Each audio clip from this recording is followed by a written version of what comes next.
संसद के मानसून सत्र की शुरुआत हो गई और आज राज्यसभा में कार्यवाही शुरू होने के बाद उपसभापति का चुनाव कराया गया, जिसमें एनडीए के उम्मीदवार हरिवंश नारायण सिंह ने एक बार फिर जीत हासिल की है। उन्होंने विपक्ष के उम्मीदवार मनोज झा को पराजित किया है।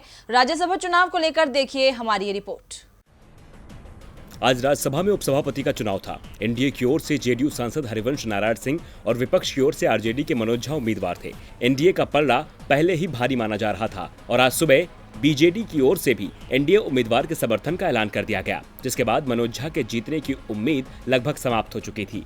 आज राज्यसभा में जरूरी कामकाज के बाद लगभग 5 बजे सभापति वेंकैया नायडू ने चुनाव की प्रक्रिया शुरू की। बीजेपी अध्यक्ष जेपी नड्डा ने हरिवंश नारायण का और विपक्ष के नेता गुलाम नबी आजाद ने मनोज झा के नाम का प्रस्ताव रखा, लेकिन इनमें से सदन ने ध्वनिमत से हरिवंश नारायण के नाम पर सहमति जताई। स्वास्थ्य मुसीबत के चलते विपक्ष ने भी वोटिंग पर जोर नहीं दिया और हरिवंश नारायण सिंह को दोबारा उपसभापति चुने जाने पर बधाई दी। विपक्ष के नेता गुलाम नबी आजाद ने कहा कि हरिवंश नारायण सदन में सत्ता पक्ष की तरह विपक्ष को भी बोलने का पूरा मौका देंगे।